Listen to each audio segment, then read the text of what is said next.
So the reason why I was longer, I did not like waving. It's just because I'm a bit scared if anyone say, say, hate comics. I spent a lot of time out of school, a lot of time unconscious, I suppose.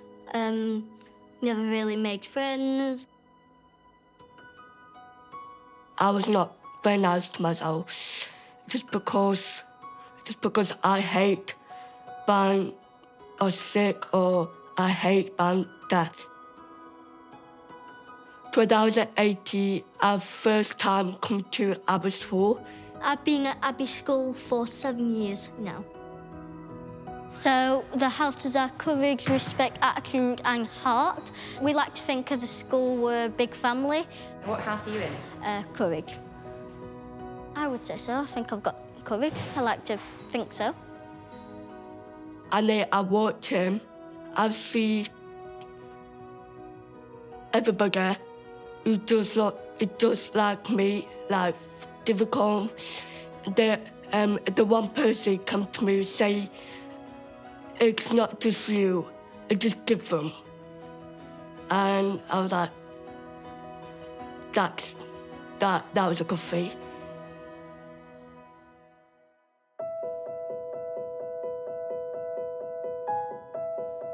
I am Jacob and I am 14 years old. My name's Ella. I'm 17 years old. I've got dandy walker malformation, I've got epilepsy, I've got learning difficulties on top of everything.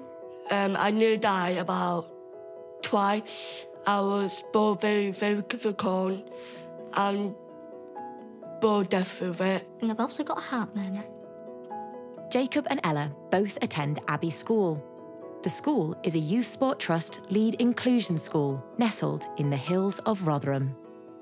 The school runs a unique sports programme led by their inclusion specialist, Jill Newbolt.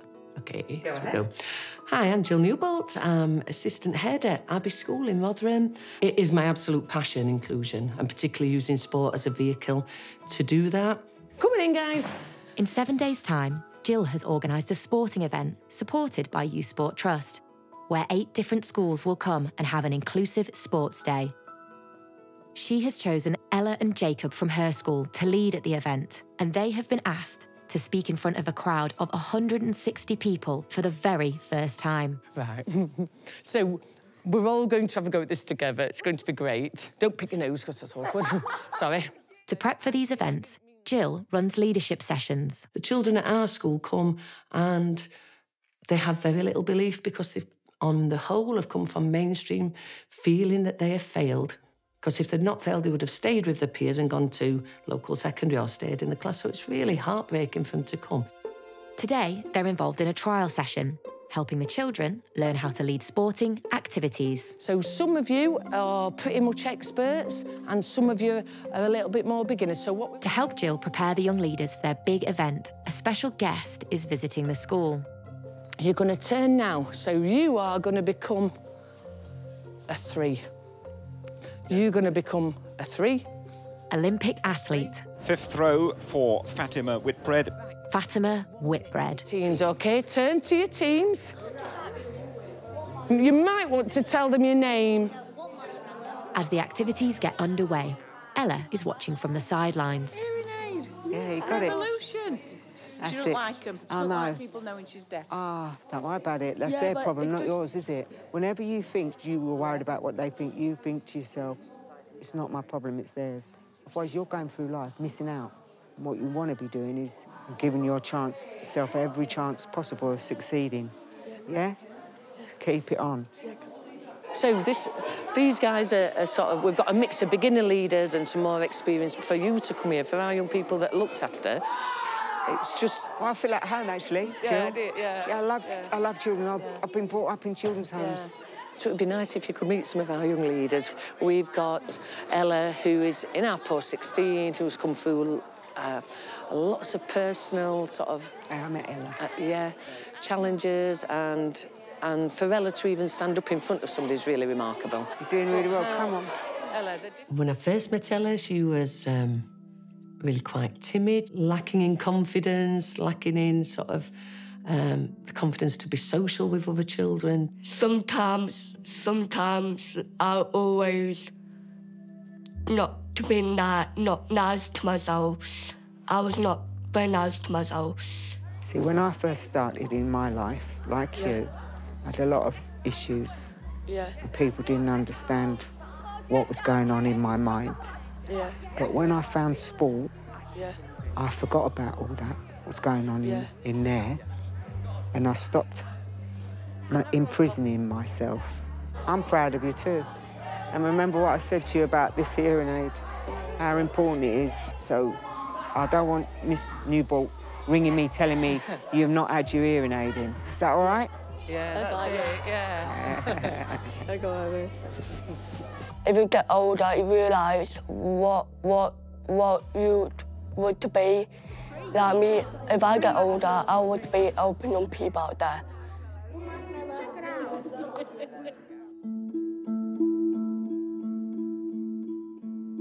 As the session continues, Fatima catches up with Andy, Jacob's uncle, who has come down to support him. So when Jacob's epilepsy was at its worst, he was having fits numerous times throughout the day. That would build up to a really big one. They started at school, they started progressing in time, more ambulances came, more rescue medication was given to me. When you were having them, how often were you having them? Like every few minutes. But they used to last for like hours, and then an ambulance came. It was a scary time for everybody. So unfortunately, when he went to school, he wasn't accepted for who he was. But with the sporting activity, he loves to get involved because it doesn't just help himself, but it helps others. And that's what he absolutely loves doing. It makes me feel like I've done a good job myself. Makes me feel wanted, I suppose. Hi, Jill. Is this Jacob? This is Jacob. Hello, Jacob. Hey. This is my most cheeky chappy. We'll leave you two together, OK? Now, listen, a little dicky bird tells me you're not really a big fan of sport. No. So what do you like? I like the more leadership side of things, so helping with the sporting event, helping to coach the sporting event. Being a mentor? Yeah, mentor. Yeah. If it wasn't for my epilepsy, I've always been that type of person that likes to help, likes to get involved with stuff. From 0 to 14, I was in children's homes, but I never thought I'd ever end up being a sports person. It let me help people. It also helped me with my confidence. Recently, my motto has been, if you're not nervous, then you're not there to do a good job. Called butterflies, and butterflies are important, and all sportsmen and women have them as well, because it elevates your performance. I do find it a bit nervous, all the things that I get obviously given to you. So always embrace the nerves and take deep breaths to calm yourself down before you go into doing what you do. Well done. Thank you. You're a good boy, all right? Thank you. And you believe in yourself, you're going to do well in your life. And don't let anybody tell you any different, because you're enough. Thank You're going to go well. Thank you. All right. Means a lot. Yeah, I believe in you. It's the morning of the Leadership Day, and the team are loading in bright and early. They've landed at the local stadium of Rotherham United. Rachael, is this room OK for you? Might think we're bonkers doing sport in here, but it seems to work. It's a big stadium and somewhere as impressive when you look out the window and the kids are doing something that's... They probably won't remember the sport. I'll say to them, you know, they'll remember the young people they mix with, they'll remember looking out of those windows and seeing what they see out of there, I think. It's all hands on deck and the team is buzzing with excitement. It's difficult getting the fine line between setting up yourself because you want to get it done and letting the kids actually do it when they get here. And oh, we've got the drain pipes. This is the key moment at any event when the drain pipes arrive. But as setup gets underway, Jill receives a call. One young person this morning struggling to come. We have young children that we know well, we take a chance. We can't always know if they're going to turn up on the day, if they're going to get it right, but we know if they do, they're going to make a difference. It's a massive deal. And for some of them, particularly if the young people with ASD, just coming to somewhere new and not going to school and doing a school day is really difficult for them. With one of Jill's 4 young leaders already unable to attend, there is one special pair of hands getting stuck in. Jill's daughter, Amy, who is helping settle her mum's nerves. It's great that you've got captive kids, so Jacob from school will turn up. My daughter is here. She had to come. So we're one down. I'm hoping Ella gets into school and comes. If she gets into school, she'll come. But it's quite nice knowing you've got other young people that can step up and do. Are you OK? Yeah. I am really glad you're here. Let's go, come on. He has grown in confidence, but he wasn't always confident. Well, we joke and say he could run the school. He will say he's my personal assistant, but that breeds his self-confidence as well. If you're looking to make a good impression, then you're always going to be nervous. If you're not nervous, then it's not the right thing for you, I don't think. Hopefully today he'll enjoy it. As more and more students arrive, Jill is worried Ella might have let nerves stop her from coming. She's got so much potential, and I think for Ella to release that potential, she's just got to believe in herself. But the more they see other people like themselves achieving, the more they stand a chance of really believing it. It's harder because they don't always believe me. So they'll believe others, perhaps. That's the aim. As the hall fills up and final props are loaded in, Jacob finds Jill with some news. Oh, thank you. Ella's here. Oh, fabulous. Thank you. Ella has arrived. It sneaked in without me seeing you, all right? I think it just makes your heart a bit lighter, doesn't it? That they've, you know, because they've already overcome so much to get here. How are you feeling? You feeling all right? And we know how hard it is, because we've got one that's not made it to here. So I'm really excited for her. She'll be really nervous. I don't know who'll be more nervous, actually, Rachael, myself, or kids. I think the kids will be fine. Yeah, there's going to be over 100 people at this speech. It's a lot of people. The insides of me that get nervous, but I hope people take away that it's all about trying, and it's not all about, oh, I've got to do this right and I've got to do that right. It's just about giving it your all. If you stood up round the edge, if there's some seats there, if you can take a seat, please, take a seat. You know, I'll say, all right, I'm coming up to the front now is Jacob, and coming up now is Ella. Little health warning, it's quite hot in here. Check the person next to you for signs of spontaneous combustion. OK. Good morning, everyone. So I work for the Youth Sport Trust as one of their athlete mentors. Now, I have got with me this morning 3 amazing young role models, and they are going to come up and share a little bit about their journey in sport. So, can I have my first young role model, Amy, up to the front? There's a lot of people here, and I'm about to do a speech. My palms are sweaty. I'm sweaty. Like, how is this going to work? Our next role model, Jacob. Once my name got called out, obviously I started walking. It was, right, what do I say? Don't stumble. OK, Jacob, so can you tell everybody about what you do in sport?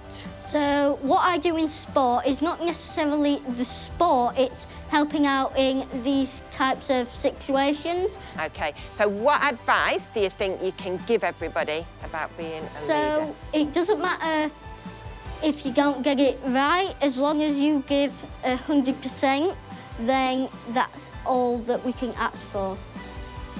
Brilliant. I love that. Can we give Jacob a round of applause?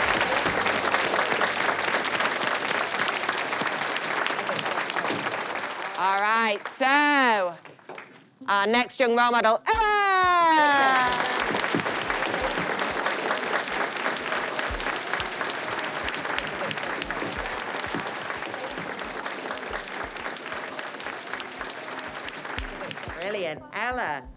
So can you tell everybody what it is that you do as a leader?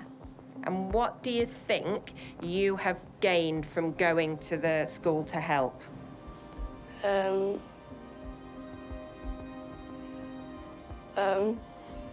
a bit nervous. Yeah? It's all right.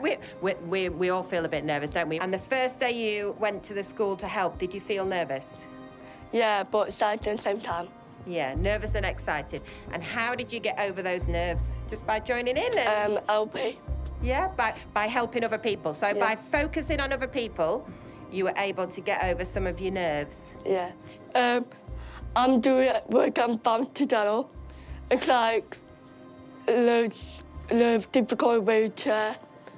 I'll help them, like, they can't move themselves. I'll help them with hands and, like, whatever, something like that.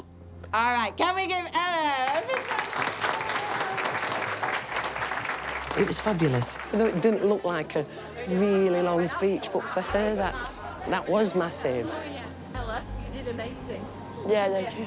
Were you nervous? Yeah, I was nervous. My heart beat. My heart was beating. And then I got pain in my eyes. I didn't like that Left me hanging.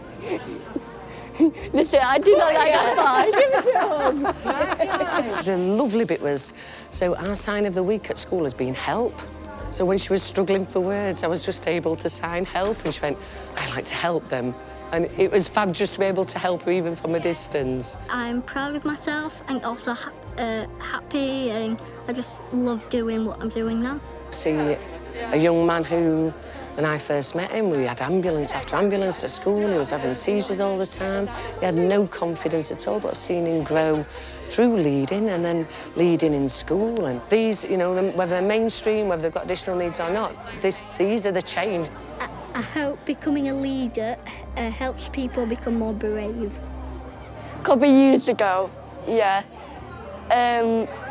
Sometimes I'm not like a big kid. I'm quite almost a kid. And I come here, help other people, help young people, children. I love it.